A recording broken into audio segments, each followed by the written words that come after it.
President Trump has just wrapped up a high-profile visit to the Florida Everglades, where he toured the site, now dubbed Alligator Alcatraz. This controversial new detention center is set to house undocumented migrants, with the first detainees arriving as soon as tomorrow. Yeah, our I-Team chief, Mike Magnoli, joining us tonight. Mike knows the area well. He was there in 2021, reporting on what was once planned to be the world's largest airport.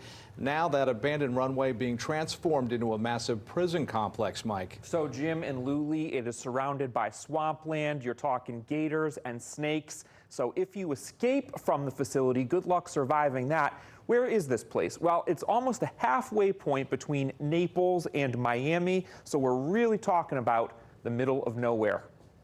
I wouldn't want to run through the Everglades for long. President Trump, Florida Governor Ron DeSantis, and Homeland Security Secretary Kristi Noem touring the about-to-open detention center deep in Florida's harshest environment. Alligator Alcatraz will have thousands of beds in what looks like a military camp. Illegals who are about to be deported will temporarily be held here. The administration says this will be staffed by 400 security guards, surrounded by nearly 30,000 feet of barbed wire and 200 cameras scattered around the property. On any given day, Florida constitutes about 20% of all immigration arrests nationwide. We've got very red states that should be doing this just as much as Florida's doing.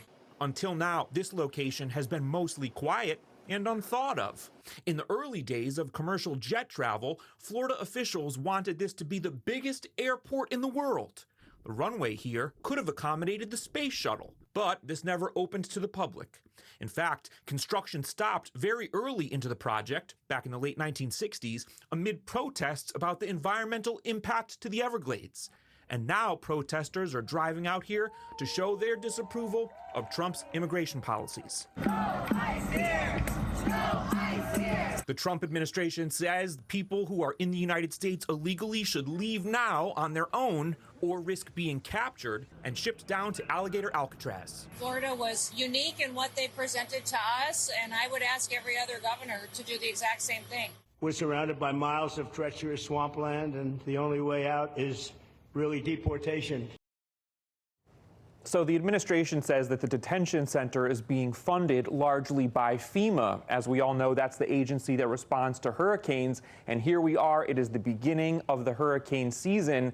Officials saying if there is a storm about to hit, they might have to come up with an evacuation plan to get those detainees to someplace else. Alligator Alcatraz. I'm Mike Magnoli, CBS 12 News.